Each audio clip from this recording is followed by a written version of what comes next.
All right. 3, 2, 1. We're live. Yay. Hi, Eneida. How you doing? I'm awesome. How are you, Eric? Doing great. For our audience, I've got Eneida Canev with us today, and she owns the Instagram page Sales Resource Girl, right? Her Sales Resource. Her Sales Resource.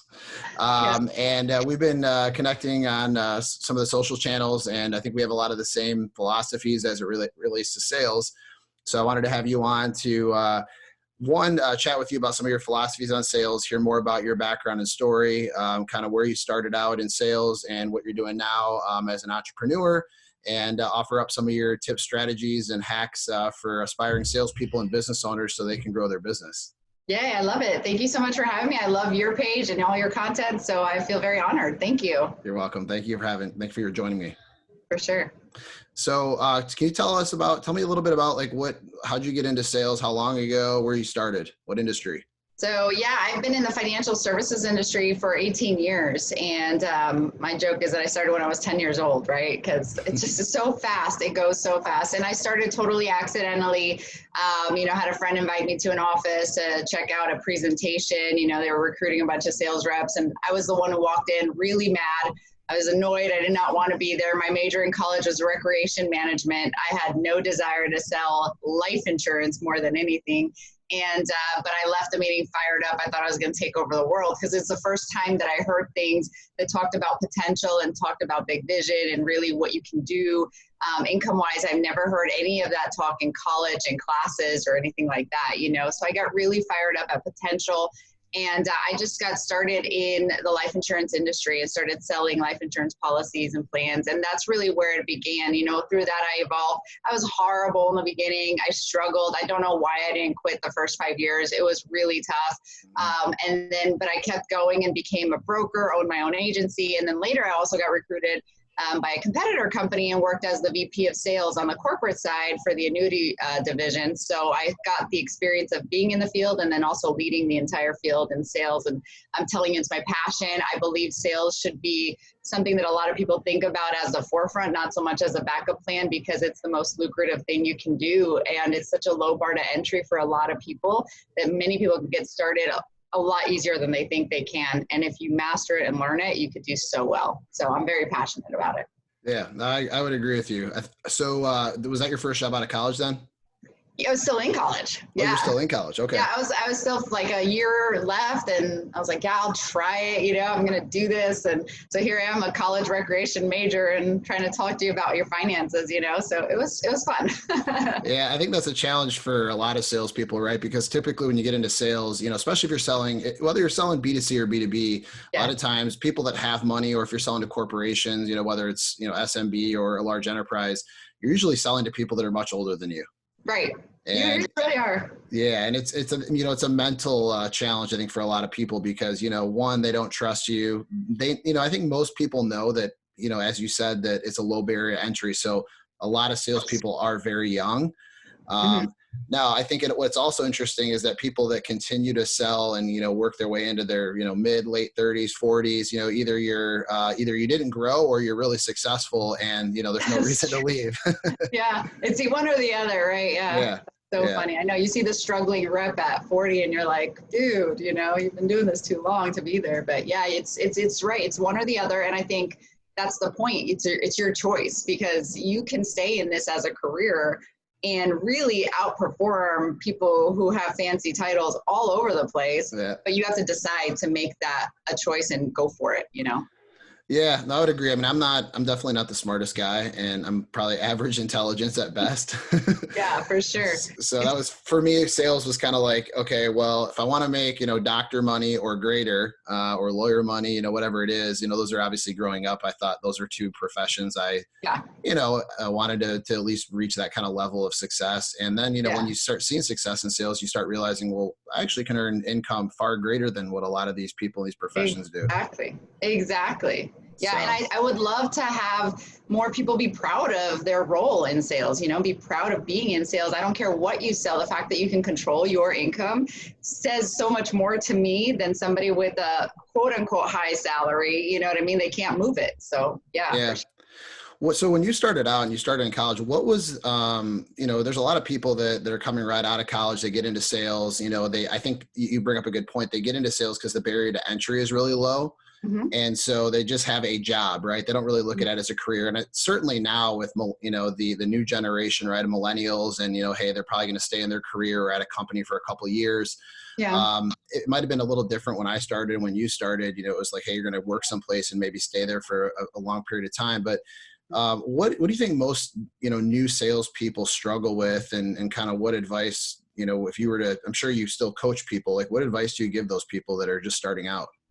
Man, I think they struggle with false expectation. I think, because I know that when I started, I was so excited about the potential, and I thought, I could be a millionaire in the first 3 months. So, you come in, you get really sold and you're fired up, especially if you don't have sales experience and you haven't been through the ringer a couple times. You're just like, oh, if I do this, this, and this, I think come in knowing that, you really have to know the numbers it's going to take, the attempts it's going to take. You have to deal with all the side stuff, the rejection, the organization, the follow-up. Just come in with the expectation like, okay, this is a craft. Like I really have to learn this as a skill.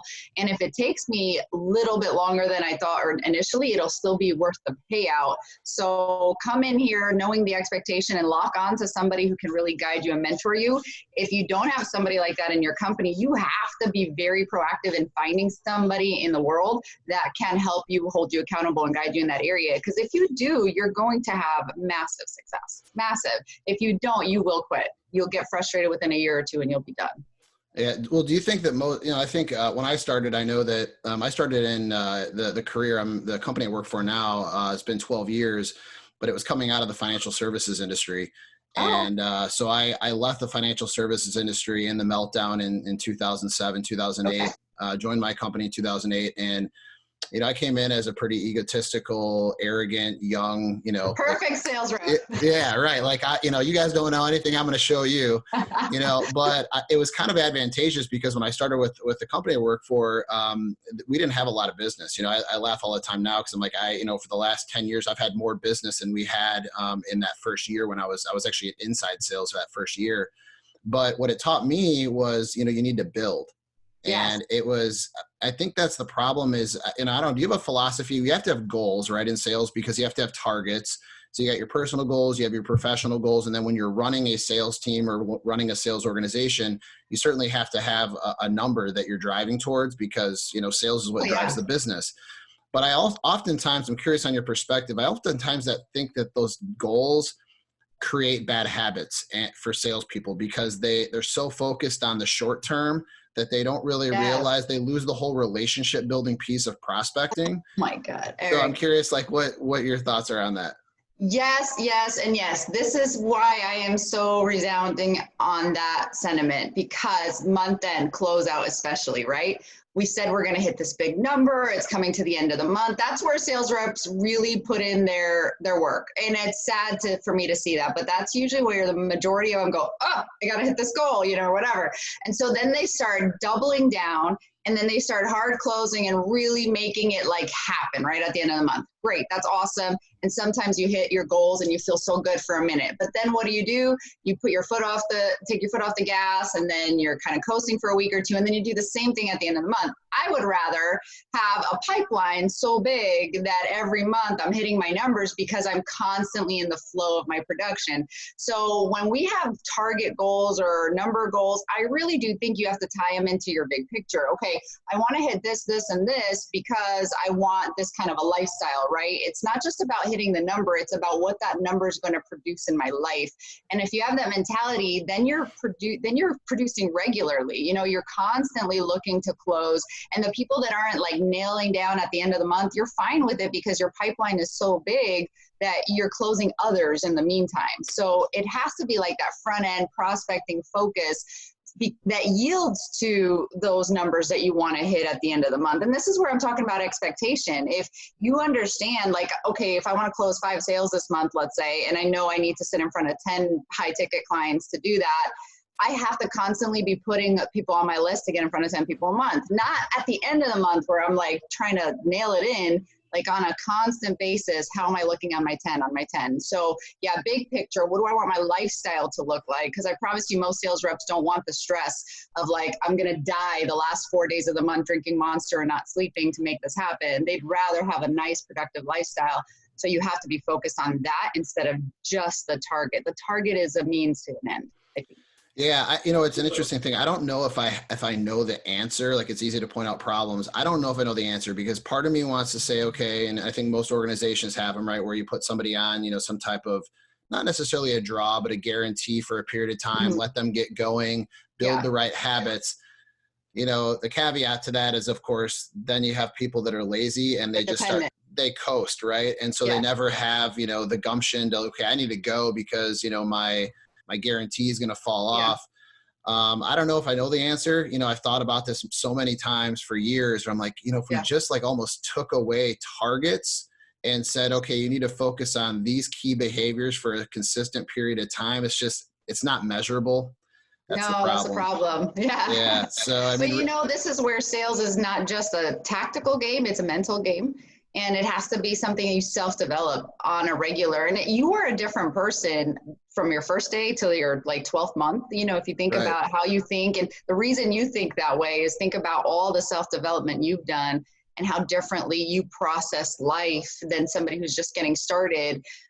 So I agree with you, and I worked my first few years, my whole career was just commission only reps. So I've been there where like I'm herding cats my whole life, because they do whatever they want. They're not going to get fired. They're commission only. But then when you work on, the salary, then you're dealing with people who are like less stressed because they have that base. So it is a weird combination. You can't train the motivation. You can't train the mental discipline. You find that. So yeah, it's a impasse sometimes. Yeah. Well, I get, in the book that I wrote, I focus, it's on prospecting, right? And, the name of the book, is basically due to the fact that the way we prospect now, has to be different. But I do believe that prospecting is the key to the whole game. And I know we were just chatting on this, right? My book's called The Intelligence Factor, because I believe that like we have to lead with intelligence and data and insights. And I think most, people know that now, but they get kind of drawn into this whole, rat race of, I got to hit this number. If I don't hit it, I'm going to go on a performance plan, or I'm going to end up quitting. Yeah. But you obviously have a passion and a belief that prospecting and building that sales funnel is the most important thing. Can you talk to me a little bit about that? Yeah, 100%. I always say all the skills and all your techniques in the world don't matter if you have nobody to use them on. So to me, it's all about prospecting. If I were to break my day down, I'd want to be spending 60, 70% of my day prospecting. The rest is on technique and closing, because that's really where it lies. I think every sales rep's problem, honestly, Erik, is not that they don't know how to close, not that they don't want to hit their numbers or not motivated. They don't have enough people to go see.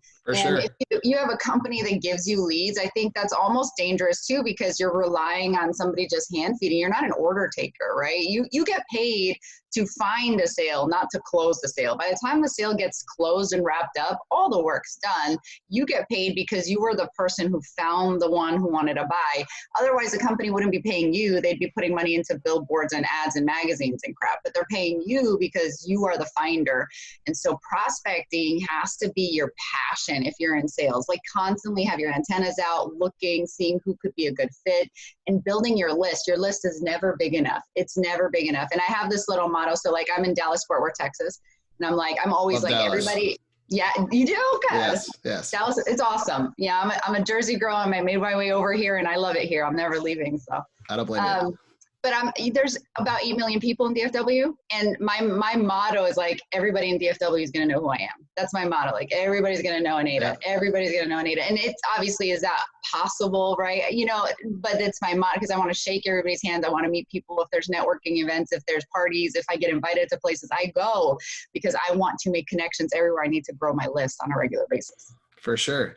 Well, it's funny. So I always, for the long period of time now, I've been selling large enterprise accounts, really in that Fortune 200, but I've sold, I was successful selling SMB, I was successful selling B2C, but kind of how I always thought it. I don't know if anybody else ever calls it that, but like, if you are selling a large account, I call it becoming the mayor, right? Everybody knows who you are, right? Yes. Shake hands, kiss babies. Yeah. And it's not about just walking around, but it's when you're constantly adding value and you do a good job, and those referrals naturally come in, you get introduced to people, and right.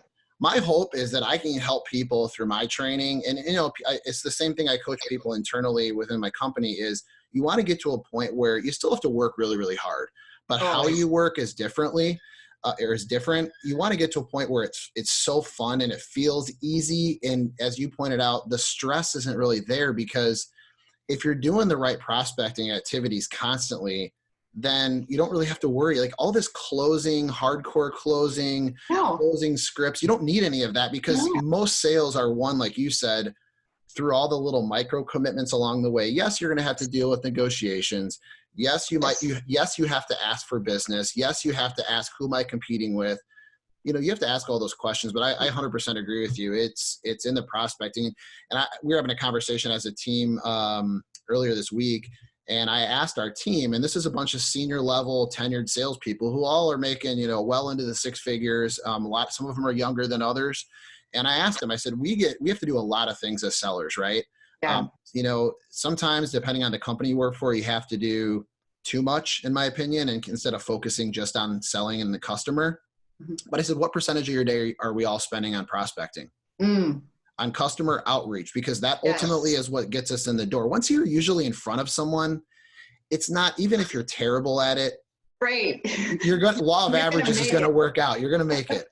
And you sell despite yourself sometimes. Yeah. But did you feel that of all the teams you've managed, that's the biggest issue, is when they're not honest with themselves? 100%. They all come, my favorite thing is when a rep comes to me because they need help, and they'll be like, hey, Eneida, so I have this one guy. And I'm like, stop, that's your problem. You have one guy. But no, that's your problem. You're coming to me worried about one guy. If you had 100 guys, I promise you would not be coming to me with this issue. So let's go to the drawing board and let me see your list. And it's always the issue, because they're so hung up on closing this one. Because if they close this one sale, it's more commission than they've made all month, and stop. I'd rather have 20 that equal that commission than one that I'm depending on and trying to reach out to. So yeah, 100%. Like, your problem is that you don't have enough people in. I promise you, 90% of our reps in the world, that's the issue. You just don't have enough people that you're working with on that. 100%. Yeah, you speak my language. Good. Yeah, totally. So you make your life easier. This whole rejection and crap. Rejection doesn't matter, because when you're so busy with people, you're like glad that people don't show, because you're like, good, I was double booked. You know what I mean? Like, you're not freaking out because somebody said no, because I have way too many people to worry about you. So. Yeah, I always tell people, I'm like, let where you're at dictate how much you need to do, right? I think that, if sales is your career, and I believe, everybody's a salesperson, you need to be able to convince people to get your way in life in general.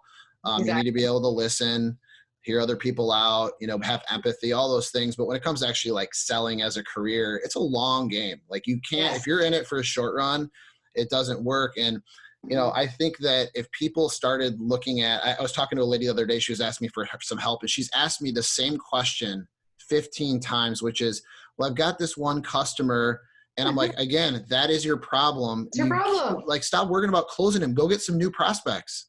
Seriously, he smells your desperation. I promise you. Yes. I promise you. Yeah. Mm-hmm. Well, and I think it shows up. Don't you think it shows up with your, whether you call them a customer or prospect, prospective customer, you show up differently, right?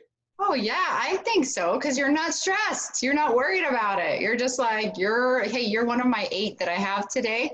No, you're not in. Okay, Bob, I'm going on to the next. Like, you feel different, and they feel like, I need to work with her because she's busy, versus like, she needs me. 100%. So I asked you some questions and I interrupted you.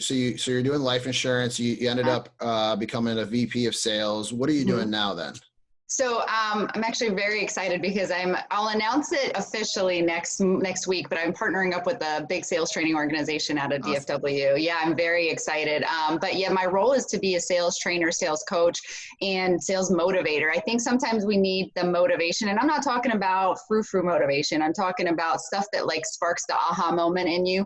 For Hmm. example, not realizing that prospecting's been your issue, not realizing that you don't know your ratios, your numbers, you don't know what your comp plan is. You know, my reps don't know what their comp plan is, how to Right. maximize it. Like, oh, that's why you're not making your money.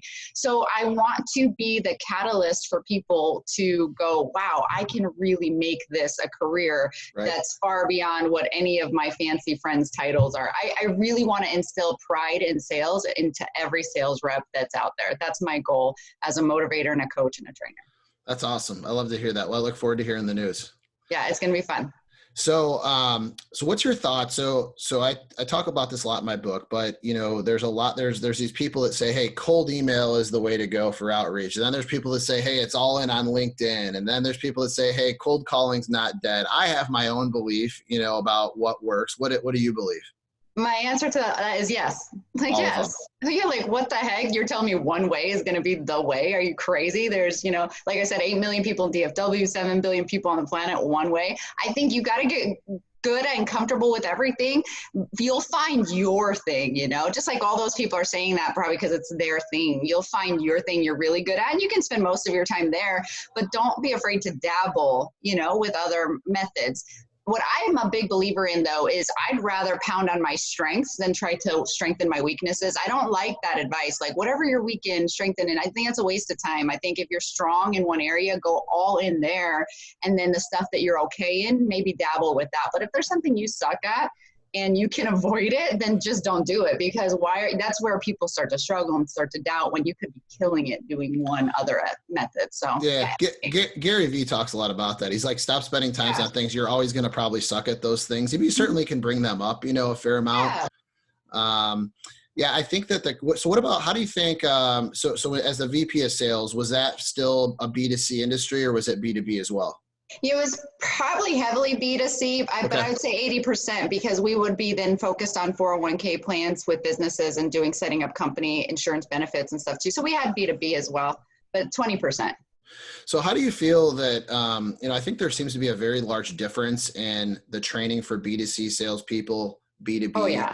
I do think there is some differences for sure, because I've done both.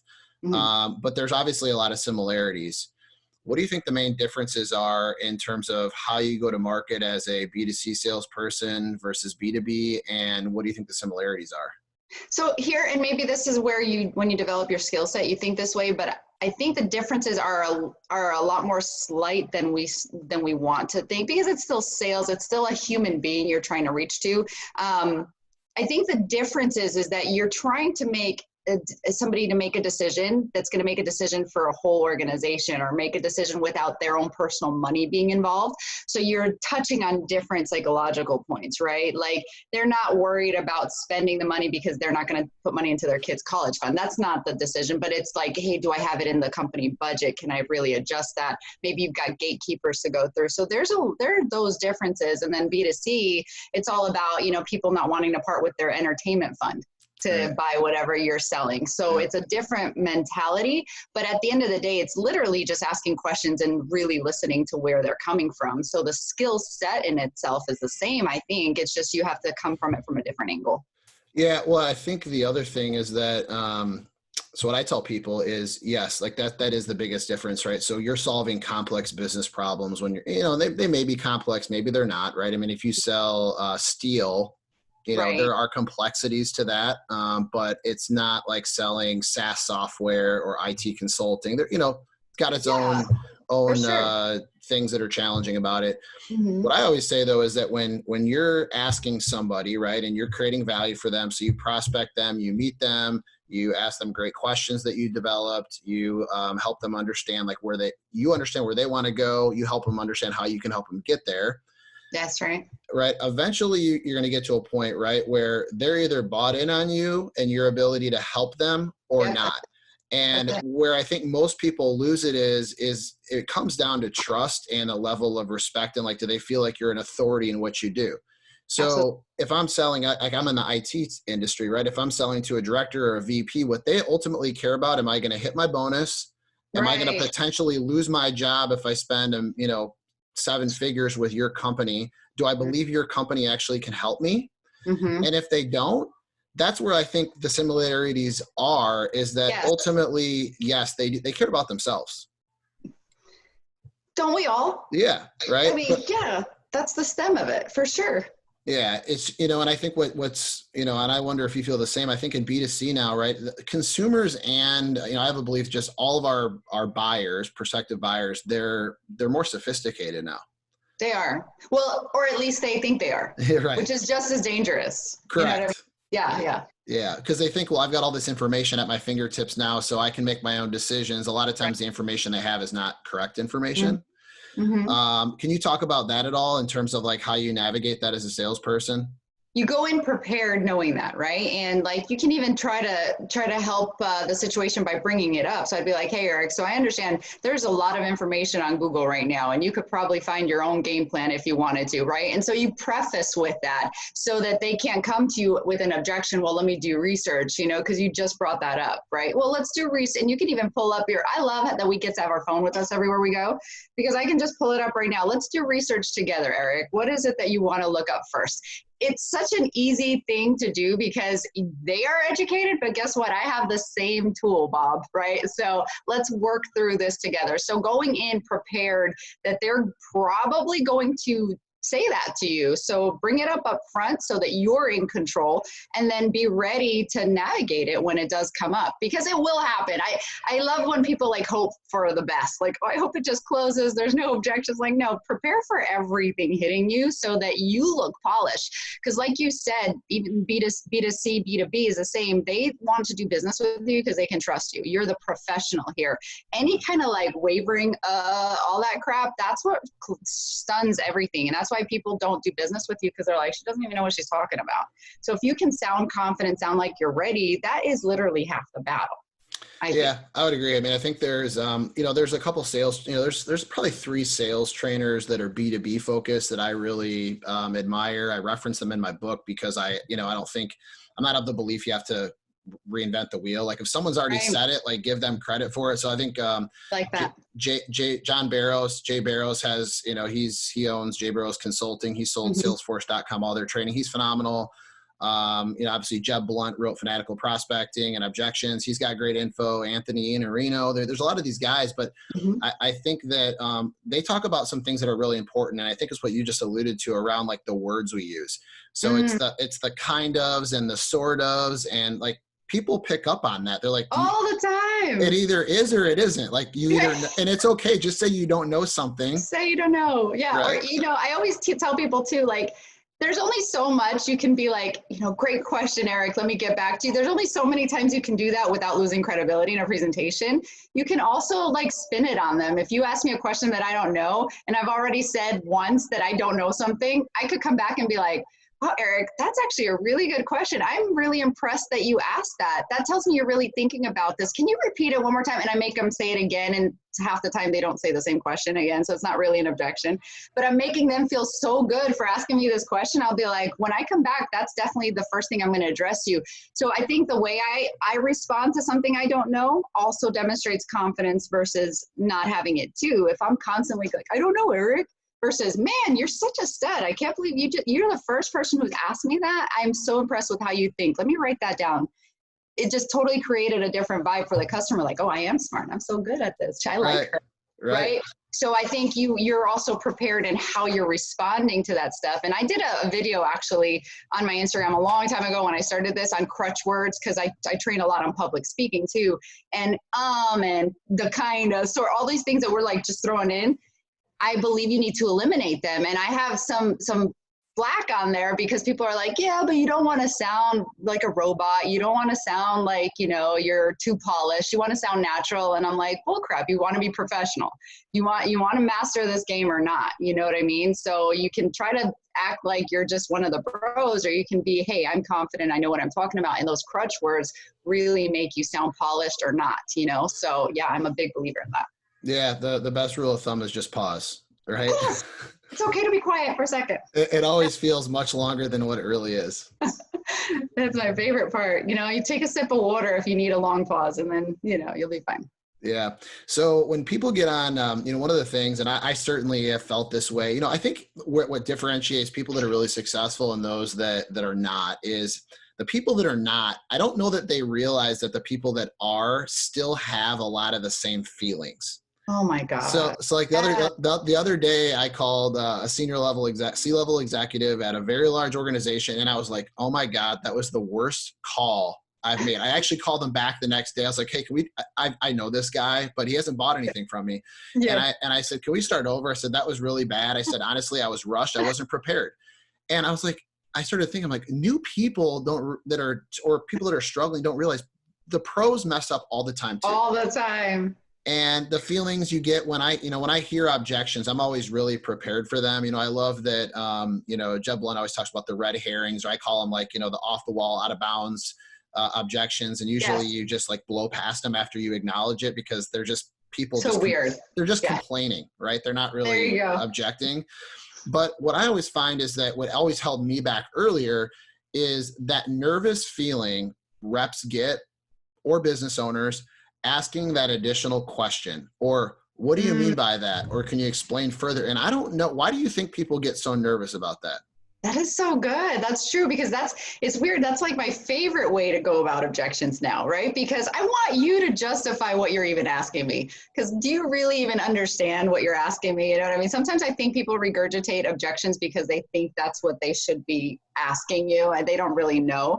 But I think people are just nervous from lack of experience, really not having been through the ringer enough. I remember there was a time we were having a sales meeting. It was the recognition meeting once a month. And there was this guy, I was brand new. I've maybe been in the industry a year. And I remember I was struggling. I knew what chargebacks were by then, like a pro, right? I was like, I don't know what I'm doing. This guy walked up and he made 25 grand for the month back then. He's making he makes that per day now. But I'm watching him and I remember this thought, I can't wait till I can walk up to a client like Dave can and not feel nerves, because I know Dave just never felt nerves, right? That's what I thought. And I remember thinking that. And then, fast forward, I remember a few years later, I'm getting ready for an appointment. And honestly, it was a quick one. It came up. I'm like, oh, I'm going. I didn't even have to prepare. I just took myself and go. And I'm like, I'm finally at that point where I'm not as scared, and I'm like, I remembered that moment. And I think it's just experience. It's just putting yourself through it. And, any job you have, you start, you're nervous the first few times. The reason you get comfortable at a traditional job versus sales is because you pretty much do the same thing over and over. So it doesn't take you as long. But with sales, since people are so different, we're dealing with so many different scenarios. But you do this long enough, eventually it's all the same objections. And when you do get a red herring, you're used to the red herrings. It's like, okay, Bob, let's go around this one. So I think it's time, it's experience. It's just letting yourself feel your way through it. And then you'll realize it's going to be just as simple as doing anything else. Yeah. I mean, you talk about people fear objection, right? Which fear and danger are different things, Yes. People talk, fear is a chemical, it's a chemical reaction, right? But it is the biological side of it where, that obviously is fight or flight. It protects us, when we say we sense fear. But I do think it really comes down to what we were talking about before, which is the reason why you need to spend most of your time prospecting is because you need the reps. That's it. It's no different than an athlete. Yes. They, Tiger Woods or Michael Jordan or, Kobe Bryant, name your great famous athlete.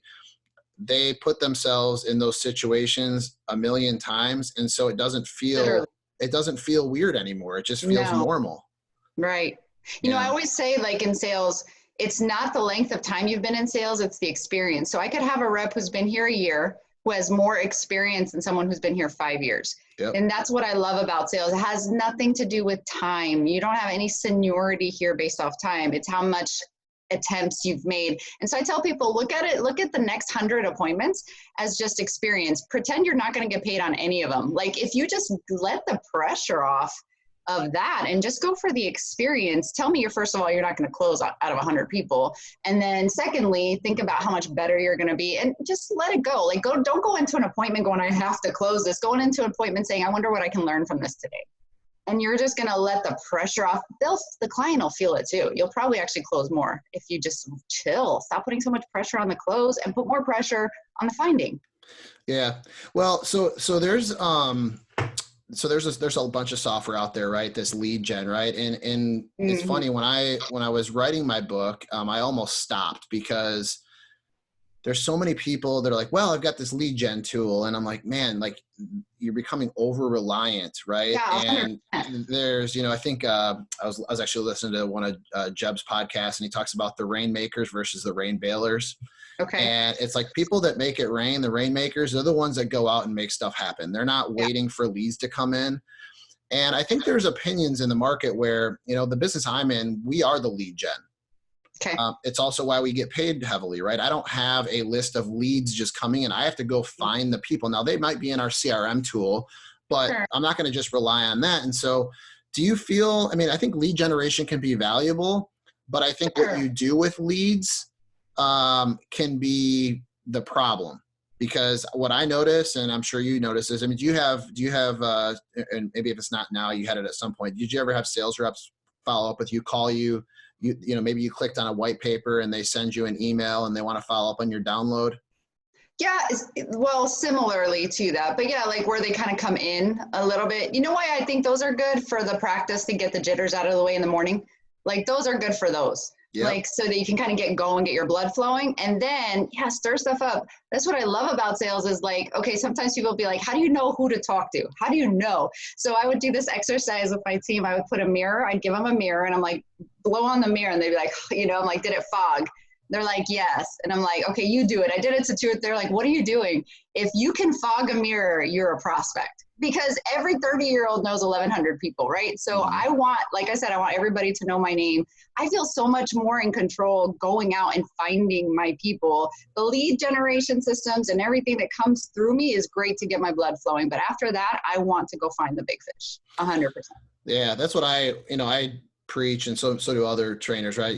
For B2B, it's, 3 tiers of accounts, right? You got to know the personas you're going after, and so you start with your tier 3 and then move to your tier 2. And then you want to be, you want the momentum flowing when you get to the tier 1. That's right. Because those are the ones that you need your A game showing up. And none of us start, a power hour of cold calls or even emails, right? You got to warm up your brain for emails. You really do. Mm-hmm. And you get in that momentum, and then, things start flowing. So yeah, that's good advice. So where do you think sales is headed with artificial intelligence and machine learning?